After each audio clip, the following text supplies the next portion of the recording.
Hi friends and youngsters. ఇప్పుడు మనం మంచి టాపిక్ డిస్కస్ చేద్దాం. జనరల్గా majority of the people in any country they will start saving in fixed deposits are recurring deposits. జనరల్గా ఏ దేశంలో అయినా కూడా ప్రాథమికంగా మెజారిటీ ప్రజలు ఈ సేవింగ్స్ను మొదలు పెడతారు. సో ఆర్డీ అంటే రికరింగ్ డిపాజిట్ మనందరికీ తెలుసు. ప్రతి నెల క్రమానుగత పెట్టుబడి ఆ విధంగా చేస్తాం. ఫిక్స్డ్ డిపాజిట్ అనేది లంసమ్ అమౌంట్, ఒకటేసారి ఫిక్స్డ్ డిపాజిట్ చేస్తాం. సో డిఫరెంట్ సిచ్యుయేషన్స్లలో డిఫరెంట్ బెనిఫిట్స్ ఉంటాయి. ఇప్పుడు మనకు గవర్నమెంట్ అందించేటువంటి రేట్ ఆఫ్ ఇంట్రెస్ట్ దానికి 6 to 7% ఉంటుంది.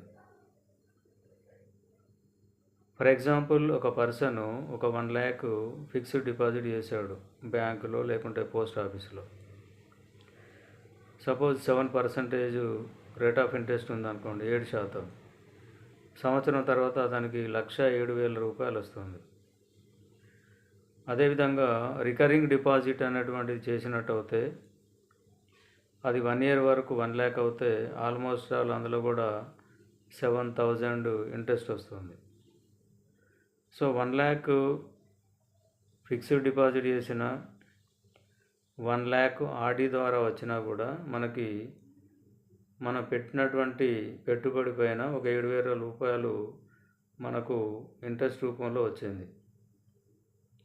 మరి ఇది లాభదాయకమా, బెటరేనా, మనం చేస్తున్నటువంటి పొదుపు కరెక్టేనా అని ఒకసారి ఆలోచిస్తే, మన ఇండియాలో ఇన్ఫ్లేషన్, ద్రవ్యోల్బణం, సూక్ష్మంగా చెప్పాలంటే ధరల పెరుగుదల, ఇది 6% ఉంది. మరి దీని యొక్క ఎఫెక్ట్ మన సేవింగ్ పైన, ఇంట్రెస్ట్ పైన ఏ విధంగా పడుతుందో ఒకసారి చూద్దాం. 1,00,000 రూపాయలు పొదుపు చేసాం, 7,000 రూపాయలు ఇంట్రెస్ట్ వచ్చింది. 1,07,000 మనకు టోటల్ అమౌంట్ మన చేతికి అందుతుంది. సో నేను 7,000 రూపాయలు అదనంగా సంపాదించాను అనేటువంటి సంతృప్తి వస్తుంది. కానీ ఇక్కడ ఇన్ఫ్లేషన్ అనేది 6 to 6.2, 6.3 వరకు ఉంది. ద్రవ్యోల్బణం, ధరల పెరుగుదల, దీని ఎఫెక్ట్ ఏ విధంగా ఉంటుంది మనం సేవింగ్ చేసిన దాని మీద కనుక చూసినట్టు అయితే మీకు ఒక ఉదాహరణ స్పష్టంగా ఇవ్వదలుచుకున్నాను. ఫర్ ఎగ్జాంపుల్, ఒక బైక్ కాస్ట్ మనం ఆర్డీ స్టార్ట్ చేసినప్పుడు లేకుంటే ఫిక్స్డ్ డిపాజిట్ స్టార్ట్ చేసినప్పుడు దాని యొక్క కాస్ట్ 1,00,000 రూపాయలు ఉందనుకోండి. అదే వెహికల్ యొక్క కాస్ట్ సంవత్సరం తర్వాత ఎంత అవుతుంది?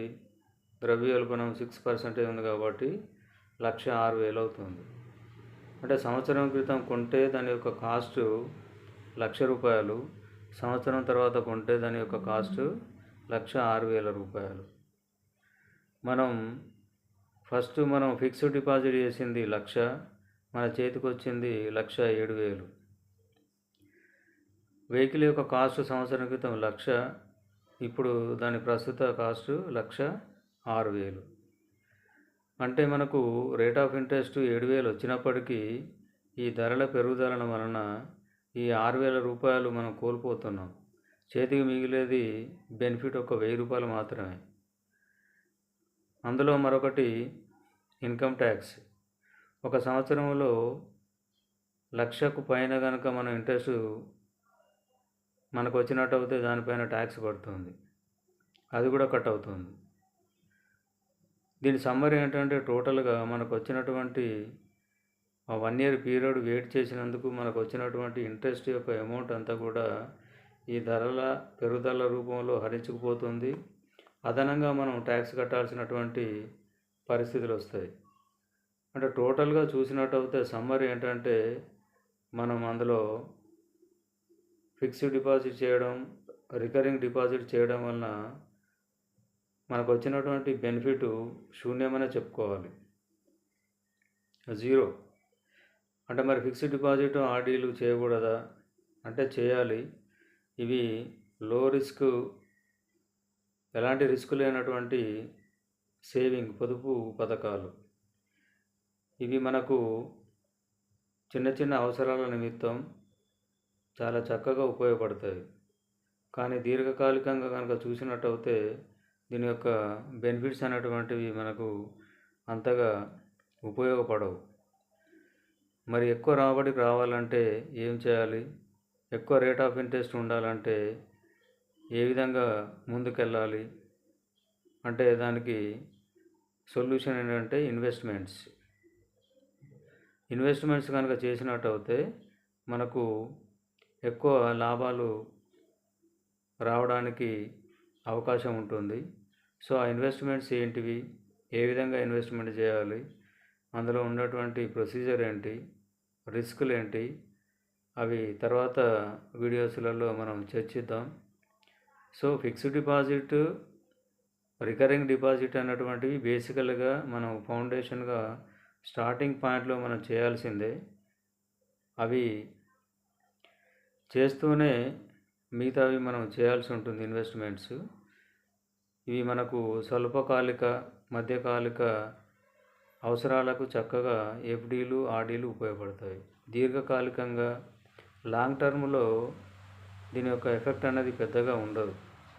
కాబట్టి నెక్స్ట్ వీడియోలో మనం ఇన్వెస్ట్మెంట్స్ ఏంటి, వాటి యొక్క డీటెయిల్స్ ఏంటి అన్నటువంటిది మనం డీటెయిల్గా డిస్కస్ చేద్దాం.